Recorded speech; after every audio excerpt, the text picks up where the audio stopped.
Imagine a bright summer day in 1940s Argo, Illinois, where a young boy named Emmett Till was growing up under the care of his devoted mother, Mamie Till. Born in 1941, Emmett's early years were filled with curiosity, energy, and a remarkable sense of independence that set him apart from other children his age. Though life had its challenges, being raised by a single mother in a society where opportunities for African Americans were limited, Emmett carried himself with a sense of pride and confidence that was impossible to overlook. From a young age, Emmett showed signs of bravery and responsibility. He was meticulous in his habits, careful in his appearance, and eager to explore the world around him. Even simple daily routines, like figuring out how to steam his clothes or helping out at home, reflected his thoughtful and resourceful nature. But beyond these everyday tasks, Emmett possessed a spirit that was both adventurous and playful. He loved music, dancing, and spending time with his friends, bringing joy and laughter wherever he went. Like many children, Emmett dreamed of the future. He spoke of becoming a motorcycle police officer, imagining himself riding through the streets with courage and authority. At other times, he fantasized about playing professional baseball, feeling the excitement of the game and the thrill of achievement. These dreams, while ordinary in some ways, were remarkable in the context of the time and place in which he was growing up, a world where systemic inequalities often threatened to limit the ambitions of young African Americans. Emmett's upbringing also instilled in him a deep sense of respect, loyalty, and love for his family. His mother, Mamie, worked tirelessly to provide stability, support, and guidance, ensuring that Emmett had the attention and care needed to thrive. Their bond was strong and unbreakable, built on trust, encouragement, and the shared belief that no obstacle was too great to face together. Emmett's courage and empathy were evident even in small acts, like standing up for his mother when confronted with threats, demonstrating a maturity beyond his years. As Emmett grew older, his sense of curiosity led him to explore beyond the familiar streets of Chicago. He was fascinated by stories of other places, especially the Mississippi Delta, where relatives lived and life was very different from the North. The idea of adventure, of seeing new landscapes and experiencing life in another part of the country, excited him. This desire to learn and experience the world was a defining feature of his personality, reflecting a bright mind eager to grow, connect, and understand the people and places around him. Today, Emmett Till's story remains deeply significant. It is a reminder of the innocence and dreams of youth, of a young boy who embodied hope, courage, and curiosity. As we explore his life and legacy, we invite you to join us on this journey. If you want to keep learning and uncovering stories that matter, make sure to hit that like button, subscribe to our channel, and share this video with your friends and family. By doing, you help us continue telling the stories that shape history and inspire generations. Emmett's story begins here, with a young boy full of dreams, laughter, and the promise of a bright future. Stay with us as we journey through his life, the choices he made, and the legacy he left behind, a story that will touch your heart and illuminate the challenges and triumphs of a time that shaped a nation. By the summer of 1955, Emmett Till, now 14, was no longer the small, wide-eyed boy who had spent his early years playing on the streets of Argo, Illinois. He had grown into a thoughtful and curious teenager, eager to explore the wider world beyond the familiar neighborhoods of Chicago. That summer held a sense of adventure and discovery unlike any he had experienced before, for it was the summer he would travel to the Mississippi Delta to visit his great-uncle Moses Wright, a man whose life and work were as different from Chicago as night is from day. The journey was filled with excitement and a touch of apprehension, for Mamie Till had been careful to prepare her son for what lay ahead. speaking gently but firmly about the realities he would encounter in the segregated South, where customs, expectations, and the very air seemed charged with an invisible tension that could change a moment of innocent behavior into a life-threatening situation. She reminded him that Mississippi was not like the Chicago he knew, that there were unwritten rules, and that a young black boy navigating this world had to be aware, cautious, and respectful in ways that went far beyond ordinary manners. Despite the cautionary words, Emmett's excitement could not be contained. He envisioned the Delta through the stories his uncle had told, a place of wide-open fields, rivers that shimmered in the sun, and a community where life was slower but more connected to the rhythm of nature and work.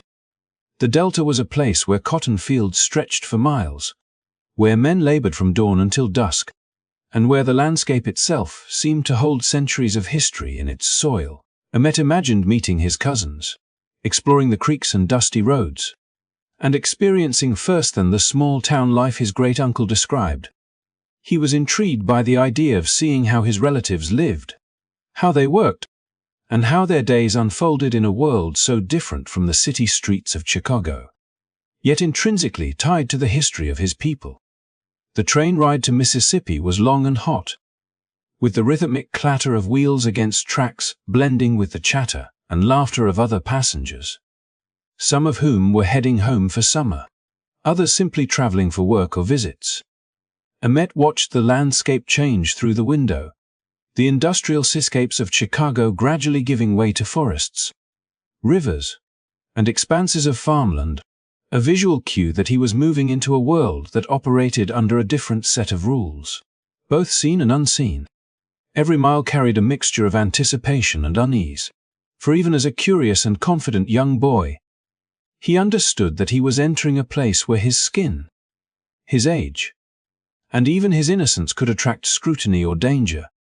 Upon arrival in Mississippi, Emmett was greeted by the familiar warmth of family, the embrace of his great-uncle Moses, and the laughter of cousins eager to share their summer adventures. The small town was a stark contrast to the bustling streets of Chicago. 3 stores, a schoolhouse, a post office, and a handful of houses made up the community. Yet each structure was a hub of connection, a marker of daily life where neighbors knew one another as stories and routines. Emmett was fascinated by the cotton fields that stretched toward the horizon, by the rhythm of planting and harvesting that dictated the pace of life, and by the way adults moved through their work with skill, patience, and endurance. He joined his cousins in the fields, learning to pick cotton under the summer sun, feeling the sting of the brambles and the heat on his skin, yet taking pride in his contribution to the daily labor. Even as he immersed himself in these new experiences, the lessons from his mother lingered in his mind.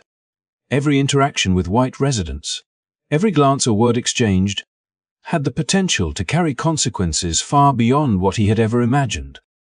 The invisible boundaries drawn by segregation and deeply ingrained prejudice were lessons he had not encountered in Chicago, yet they were present in every action, every casual comment, and every moment of curiosity.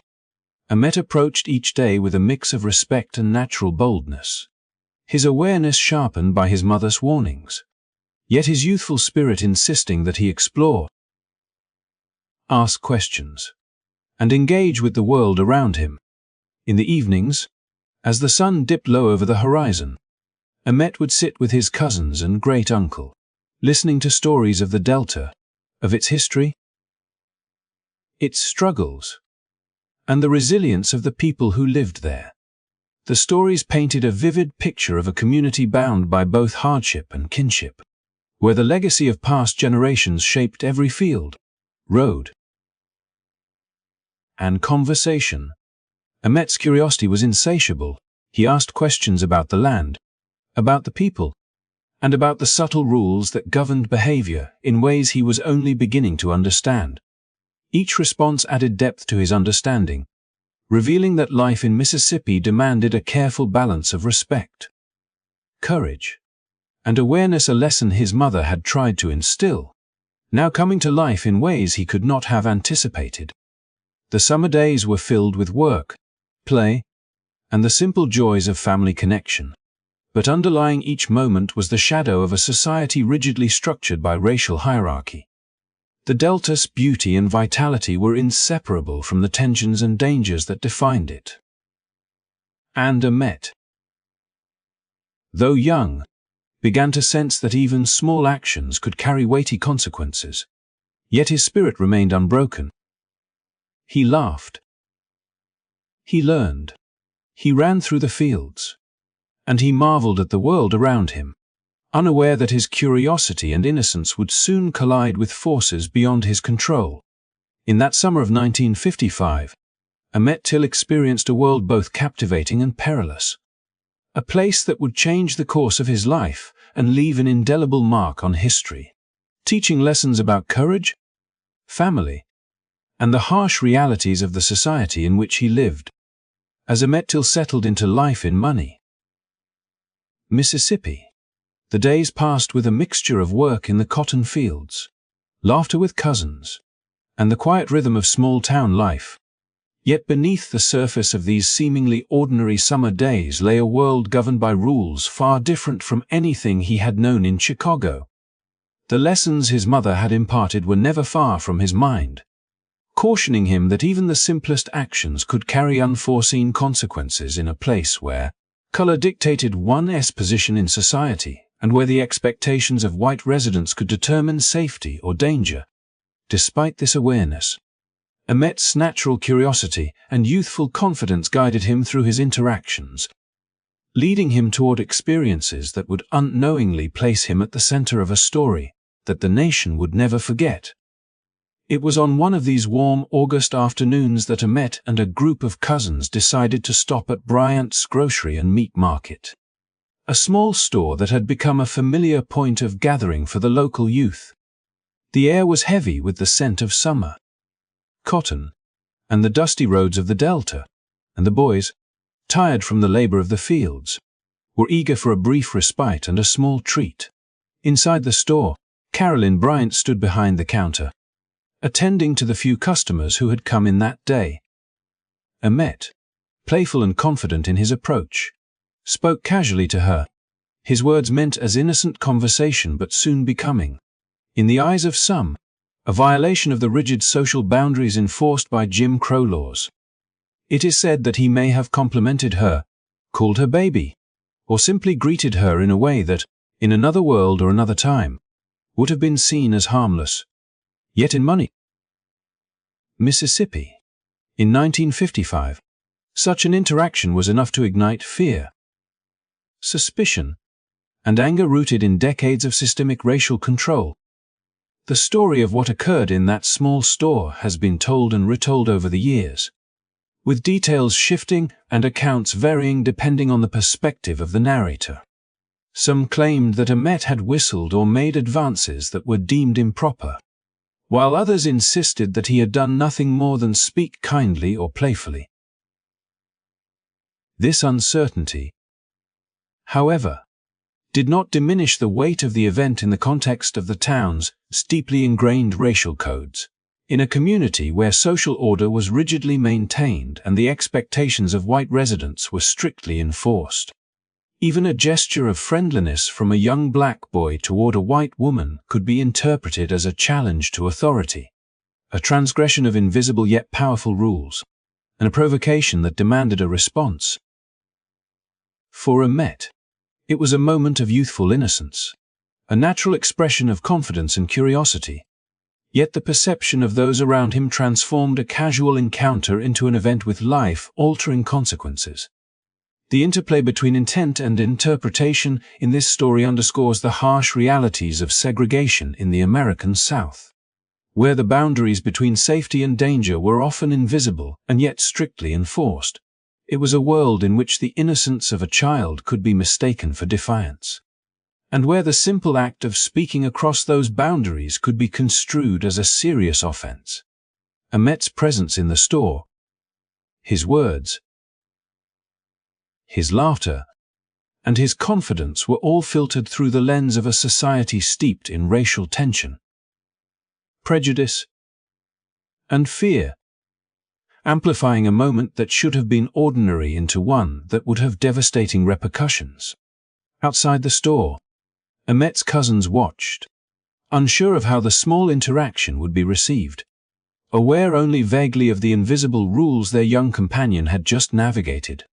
Inside, the reactions of adults were swift, decisive, and rooted in a social system that demanded compliance and punished perceived transgressions harshly.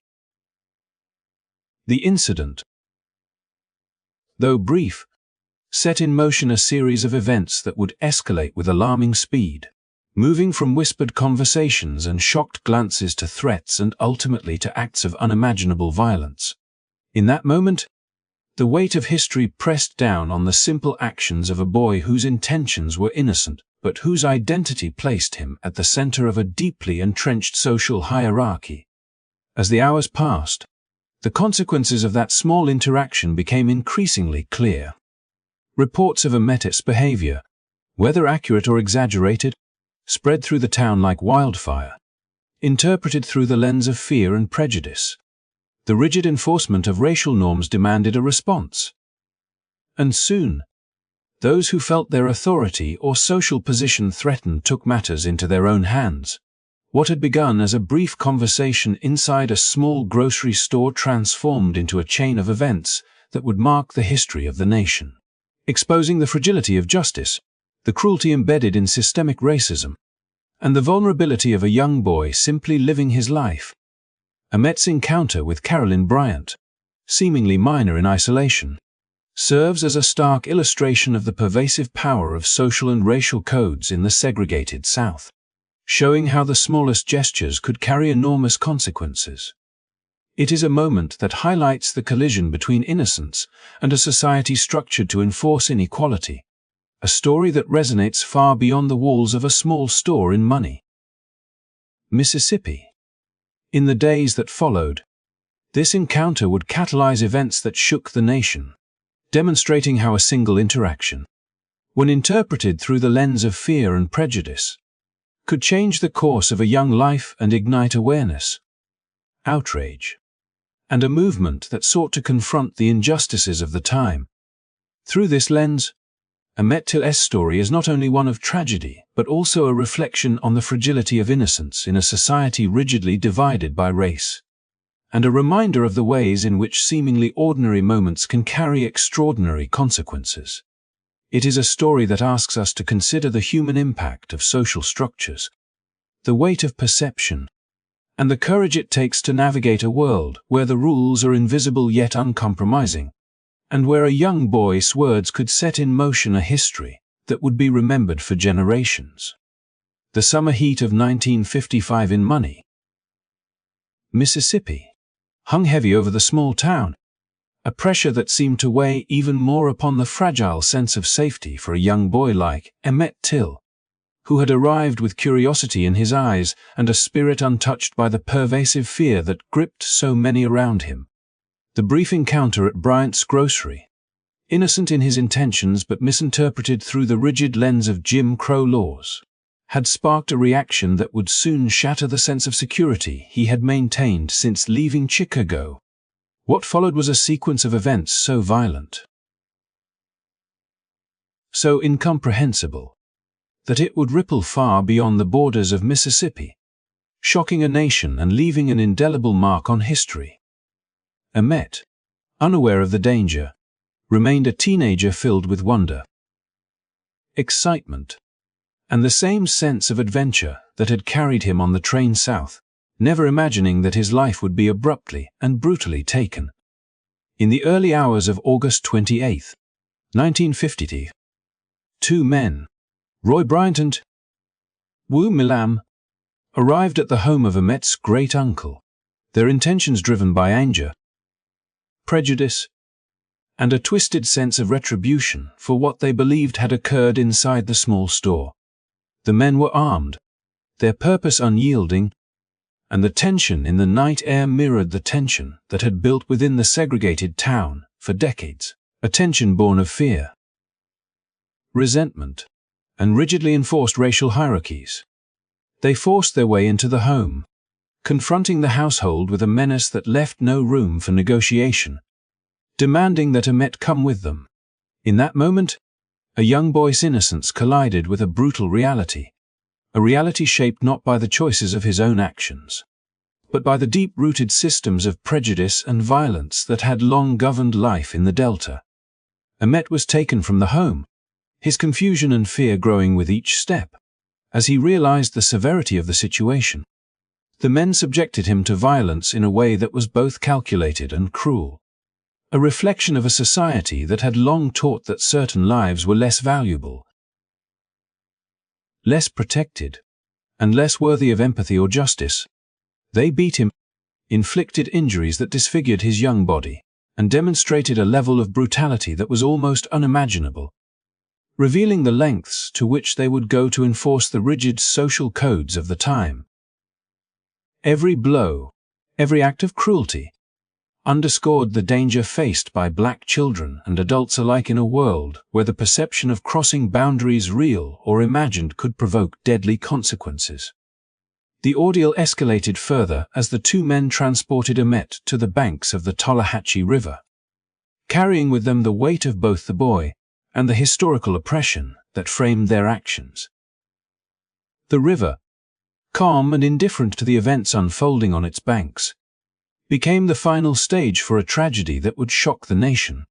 At the river, the men took the ultimate act of violence, ending Emmett's life in a moment of horrifying finality. It was not merely a physical act but a symbolic one, a brutal enforcement of fear and domination intended to send a message to a community long subjected to systemic oppression. The river, a natural feature that had witnessed generations of toil and life, now became a repository of violence, carrying away a young boy whose only crime had been his youth, his curiosity, and the color of his skin. Afterward, the men disposed of Emmett's body, tying it to a cotton gin fan and submerging it in the river, a cruel gesture meant to obscure the evidence of their actions while demonstrating the terrifying lengths to which some would go to maintain a social order rooted in hatred and fear.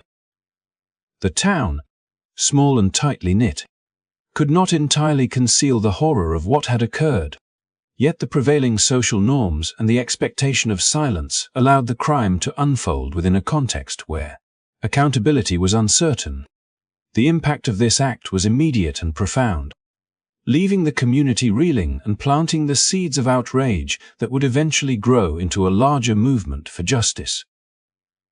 In Chicago, news of Emmett's disappearance quickly reached his mother, Mamie Till, whose anguish and despair were compounded by the uncertainty of his fate.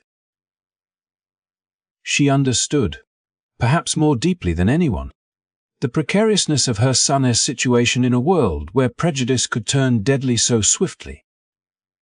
Her grief, raw and uncontainable, became a catalyst for action.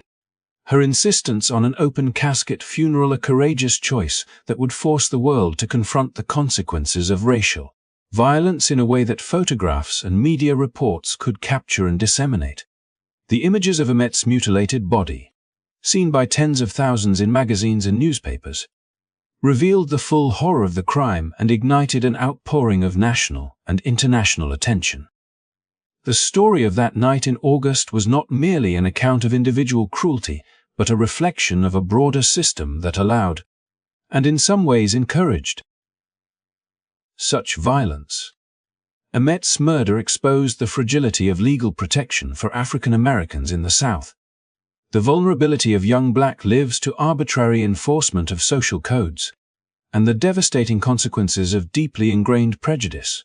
It highlighted the intersection of innocence and danger, showing how a single encounter, misinterpreted or exaggerated through the lens of systemic racism, could lead to a life-ending tragedy. Yet even in the face of unspeakable violence, Emmett's story did not end with his death. The act, as horrific as it was, became a symbol, a rallying point for a generation that would demand justice and equality. The abduction, beating, and murder by Bryant and J. O. Millam were events that, while intended to instill fear, ultimately exposed the moral failings of a society divided by race and propelled the civil rights movement into sharper focus. Emmett Till's death serves as a chilling reminder of the consequences of prejudice left unchecked, of the vulnerability of innocence in the face of hate, and of the enduring need for vigilance, empathy, and justice in a world that can sometimes respond to curiosity with cruelty. Days passed in Money, Mississippi, filled with whispers and unease.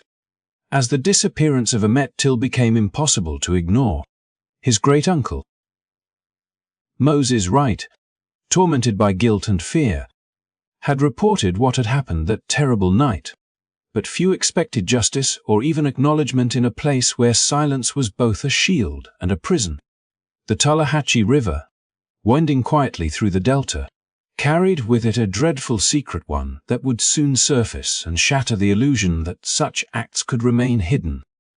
When a young boy discovered something floating near the riverbank, the truth that the community had tried to contain broke into the open. It was Emmett. What had once been a child's face full of laughter and promise was now unrecognizable, marked by violence that spoke louder than any words could. News of the discovery spread quickly. For those who had known Emmett, disbelief gave way to horror. For others, it was a grim reminder of how fragile life could be under the shadow of racial injustice. The authorities tried to move quickly, seeking to bury the evidence. But Emmett's mother, Mamie Till, had already made a decision that would change the course of American history. When she received the telegram in Chicago, her world collapsed into silence. Her only child, the boy she had raised with care and love, the boy she had warned before his journey south, was gone. Yet in her grief, Mamie found a strength that few could have summoned. She demanded that her son's body be returned to Chicago, refusing to allow him to be buried in Mississippi soil. When the casket finally arrived, sealed and heavy, officials urged her not to open it. They told her the body was too damaged, too gruesome, that no mother should have to see what had been done. But Mamie was resolute. She needed the world to see. She wanted them to confront the truth not through hearsay or reports, but through undeniable evidence. When she lifted the lid, the sight before her was beyond comprehension. The boy she had kissed goodbye only weeks earlier was gone, replaced by a face that bore the cruel marks of hatred and violence. His features were swollen and distorted. His body broke, but Mamie did not turn away. She stood there in silence, absorbing the enormity of what had been taken from her and from the world. Her decision to hold an open casket funeral was not made in anger but in purpose. "Let the world see what they did to my boy," she said, her voice steady though her heart was breaking. It was an act of courage that defied fear, an act that turned private grief into public reckoning. The church in Chicago's South Side filled quickly as thousands came to pay their respects. People filed past the open casket, their faces pale with shock, some weeping openly, others standing in stunned silence. Photographers from Jet magazine captured the scene. And soon, the images spread across the nation. There was no denying what those photographs showed: the physical proof of cruelty, the human cost of prejudice, and the unbearable weight of a mother's loss. Those who saw the images were forever changed. Across America, people who had remained silent began to speak, and those who had turned away could no longer ignore the reality of racial violence in the South. Newspapers printed editorials, churches held vigils, and civil rights groups rallied with new urgency. Emmett's death became more than a story, it became a symbol. The photograph of his face, bruised and broken, stood as a mirror reflecting the moral wounds of a nation that had long ignored the suffering of its own people. In the days following the funeral, Mamie Till stood before crowds and reporters, her grief now transformed into resolve. She spoke not only for her son but for every child, every family who had suffered in silence. Her words carried the weight of history. This was not just her loss but a national tragedy, one that demanded accountability and change. She refused to let Emmett's name fade into memory, instead ensuring it would become a rallying cry for justice. Her composure, her determination, and her faith turned personal devastation into a powerful act of defiance. For those who had once viewed segregation as a distant issue, Emmett's funeral brought it to their doorstep. The photographs, printed in black and white, stripped away excuses and indifference. The boy who had once dreamed of riding a motorcycle through the streets of Chicago was now a face that would haunt the conscience of America. People from all walks of life, students, ministers, activists, began to see the fight for equality not as an abstract struggle, but as a moral imperative. The open casket had made them witnesses, and once seen, it could not be unseen. As the days turned into weeks, Mamie Till continued to share her son's story, her pain undiminished but her purpose clear. She attended gatherings, spoke to journalists, and demanded that those responsible be held to account. Her strength became a beacon for others, including a young woman in Montgomery, Alabama, who would soon refuse to give up her seat on a bus. The courage of one mother's decision to show the truth had ignited a movement, proving that even in the depths of despair, love could be more powerful than hate. The funeral of Emmett Till was more than a farewell. It was a reckoning. In that church, surrounded by mourners who came from across the country, a collective awareness began to form, a recognition that silence was no longer an option. Emmett's body, broken but unhidden, had forced the world to look at itself. His mother's choice had transformed tragedy into testimony, pain into power, and grief into a spark that would light the path toward justice. In the quiet after the crowds dispersed, Mamie sat up, her thoughts drifting between memory and loss. The laughter of her son echoed faintly in her mind, blending with the hymns sung at his service. She knew that her boy was gone, but she also understood that his story would live on, carried by every person who had looked into that open casket and felt the weight of what they saw. In that truth, Emmett Till's life transcended death, becoming a call to conscience that still resonates through history, a reminder of a mother's courage, a nation's awakening, and the power of truth to pierce even the darkest of lies. The trial of Roy Bryant and J. Willem began under a blistering Mississippi sun in September 1955. For days, reporters,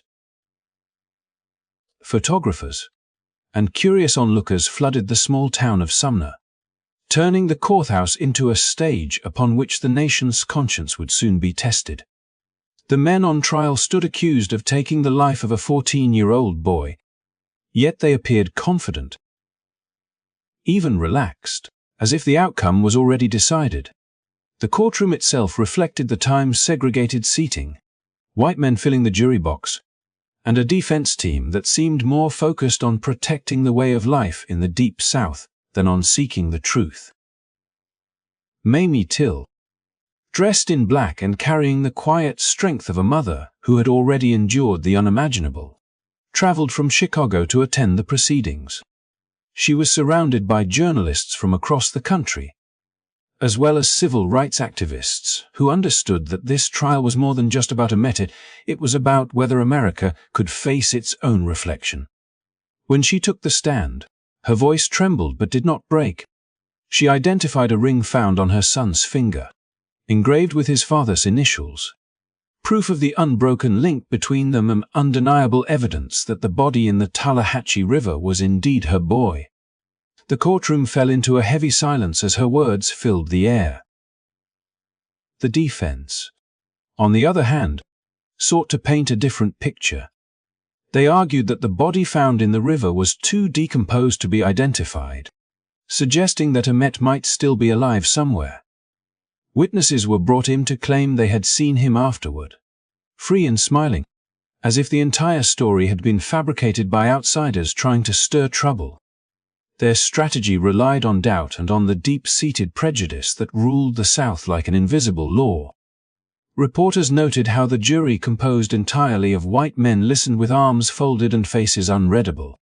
They were farmers, shop owners, and mechanics, all living within a community where challenging the racial order could bring social ruin or worse. Their decision, in many, was written long before the trial began, as the prosecution laid out its case, showing the chain of events that led from Bryant's store to the banks of the river. It became clear that logic and evidence might not be enough.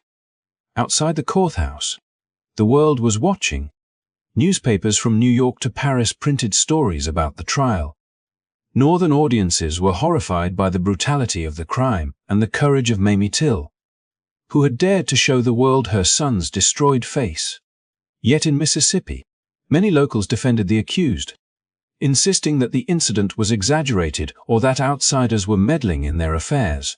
The tension between these two worlds, one demanding justice, the other clinging to denial, was palpable in every headline, every whispered conversation, every stare exchanged on the courthouse steps. When the jury retired to deliberate, no one expected a long wait. Some reporters barely had time to leave their seats before the men filed back into the courtroom. 67 minutes, that was all it took. One juror later admitted it would have been quicker, but they had paused to drink a soda before returning the verdict. "Not guilty," the foreman announced. The words echoed through the room. Heavy and hollow, Mamie Till closed her eyes, her shoulders trembling as the sound of cheers from the white spectators filled the courthouse. Outside, the Mississippi sun was still shining, but it seemed colder somehow. Reporters rushed to telegraph their stories, while photographers captured the grim satisfaction on the faces of the accused. They had been cleared of all charges and were now free men. Within months, both Bryant and Millam would openly admit their crime in a magazine interview. Protected by double jeopardy laws from being tried again, they described the events in chilling detail, without remorse, confirming everything that had been denied in court. For Mamie Till and the growing civil rights movement, the verdict was not an end but a beginning. Her son's death and the injustice of the trial became symbols of a system that had long refused to see black lives as equal. Across the country, churches held vigils, students gathered in protest, and leaders began to speak with a new urgency. Rosa Parks would later say that when she refused to give up her seat on a Montgomery bus, she was thinking of Emmett Till. His name, once known only in Chicago and the Mississippi Delta, now echoed through the halls of history. The Sumner Courthouse still stands today, weathered and quiet, its white columns stained by time, but the story that unfolded there refuses to fade. It lives on in documentaries, in songs, in the whispered prayers of mothers who teach their sons to walk carefully in a world that still struggles to learn from its past. The jury that day may have returned a verdict of not guilty, but the world rendered its own judgment a reminder that truth, once seen, cannot be unseen, and justice, though delayed, can never be silenced. The acquittal of Emmett Till's killers left a deep wound in the nation's soul. But from that wound, something powerful began to grow. What happened in Mississippi did not fade quietly into history. It stirred an awakening that spread across America like a rising tide. People who had long whispered their anger in private began to speak louder. Their voices joined by the echo of Mamie Till's courage. Her decision to show the world her son's face had turned pain into purpose. Newspapers had carried those haunting images into living rooms across the country, and once seen, they could never be forgotten. In Montgomery, Alabama, a seamstress named Rosa Parks followed the trial closely. She saw the headlines, heard the verdict, and felt a quiet fire burning within her. Just 3 months after the trial ended, when she refused to give up her seat on a segregated bus, she later said she was thinking of Emmett Till. His story was still fresh in her mind, the face of a boy not much younger than her own relatives, gone because of hate and fear. Rosa's act of defiance became a spark that ignited the Montgomery bus boycott, a movement that would bring Jr. Martin Luther King Jr. to national prominence. And though Emmett was gone, his spirit moved through every march, every sermon, every plea for justice that followed. Across the South, communities began to organize with renewed urgency. Churches became meeting halls, their pews filled with people planning protests, teaching their children the power of peace over violence. Young activists who would later form the backbone of the Student Nonviolent Coordinating Committee often spoke of Emmett Till as the reason they could no longer stay silent. His story was a mirror reflecting the truth of their world, a truth that had been ignored for too long. Northern cities, too, felt the shockwaves. Chicago, where Emmett had been born and raised, became a hub of activism. Rallies filled the streets, and ministers called for laws that would protect the rights of every citizen regardless of color. For the first time, many Americans outside the South were forced to confront the brutal reality of segregation not as a distant problem, but as a moral crisis. Television and photographs brought the story home, making it impossible to look away.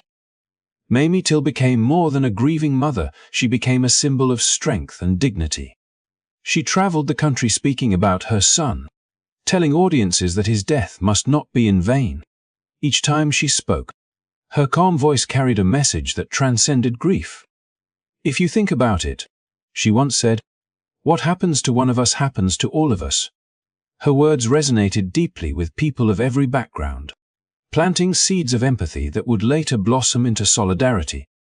The movement that followed was not born overnight, but the image of Emmett Till was woven into its heart. When young people marched through southern streets carrying signs that read "Justice for All," they carried his memory too. When Dr. King spoke of a dream where children would not be judged by the color of their skin, Emmett was among those unseen children he was speaking for. Each new act of resistance, sit-ins, freedom rides, voter registration drives, was fueled by the pain of those who had suffered before and the hope of those who refused to suffer anymore. Even as years passed, the name Emmett Till continued to echo. It became a shorthand for the injustice that could no longer be tolerated, a reminder of what happens when hate is allowed to rule unchecked. In the halls of Congress, lawmakers debated civil rights legislation with his story in mind. The Civil Rights Act of 1964 and the Voting Rights Act of 1965 would not erase the past, but they were steps toward a future where that past would no longer be repeated. Behind every signature on those bills was the unspoken truth that the nation's conscience had been awakened by the loss of one boy. Yet for all the progress that followed, Mamie Till never stopped missing her son. She kept his room tidy, his photographs framed on the wall, as if waiting for him to come home. In interviews, she spoke of forgiveness but never of forgetting. She wanted people to remember not to dwell on pain, but to learn from it. "The world saw what they did to my boy," she said, "and the world will never be the same." She was right. Decades later, generations who had not yet been born would still feel the weight of his story. His face, once hidden by fear, became part of American history textbooks, his name invoked in songs, documentaries, and museum exhibits. Young activists marching for equality in more recent years still chant his name, linking past and present in one continuous demand for justice. The story of Emmett Till did not end in 1955. It became a living lesson, reminding the world of the cost of silence and the power of truth. Through tragedy, the civil rights movement found its heartbeat. The movement's songs, prayers, and speeches carried the echoes of a 14-year-old boy from Chicago whose only mistake had been crossing an invisible line drawn by prejudice. From the muddy banks of the Tallahatchie River to the steps of the Lincoln Memorial, his spirit endured. And though justice was denied in a Mississippi courtroom, It found its place in the hearts of millions who vowed to make sure that no child would ever again suffer for the color of their skin. In this way, Emmett Till's story became more than a tale of loss, it became a legacy of change. His name is not a reminder of what was destroyed, but of what was built in the aftermath. A movement that reshaped a nation, a vision that continues to guide it, and a promise that the light of truth will always outshine the darkness of hate. Today, the story of Emmett Till stands as one of the most powerful symbols of America's long and painful struggle toward justice and equality. His name has transcended the tragedy of his death to become a call for awareness, remembrance, and responsibility. Decades after that fateful summer of 1955, people still whisper his name with reverence, not out of pity, but out of respect for a young boy whose life, though short, changed a nation.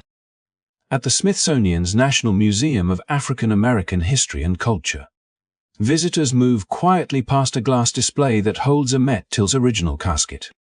The air feels heavy, reverent, almost sacred.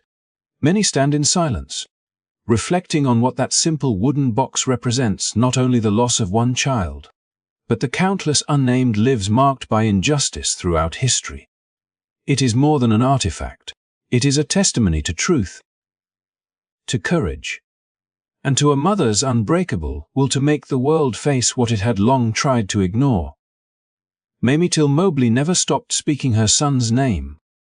For the rest of her life, she devoted herself to education and civil rights, using her platform to teach young people about courage, compassion, and the importance of standing up for what is right. She understood that the fight for justice was not just about changing laws, but about changing hearts. In schools, churches, and community centers across America, she spoke softly but with the authority of someone who had witnessed both the depths of cruelty and the strength of love. Her message was always the same: never forget, and never give up. Through her tireless efforts, Mamie ensured that Emmett's story would never fade into the shadows of history. When she passed away in 2003, thousands gathered to honor her life, remembering her not only as a grieving mother, but as a warrior for truth. Her courage inspired generations of activists, artists, and educators to continue the work she had begun. The ripple effect of her strength still touches the world today. Emmett Till's name has been spoken in courtrooms and classrooms, in songs and speeches, in protests and prayers. His face has appeared on murals, in documentaries, and in the hearts of those who still believe that every child deserves to grow up free from fear.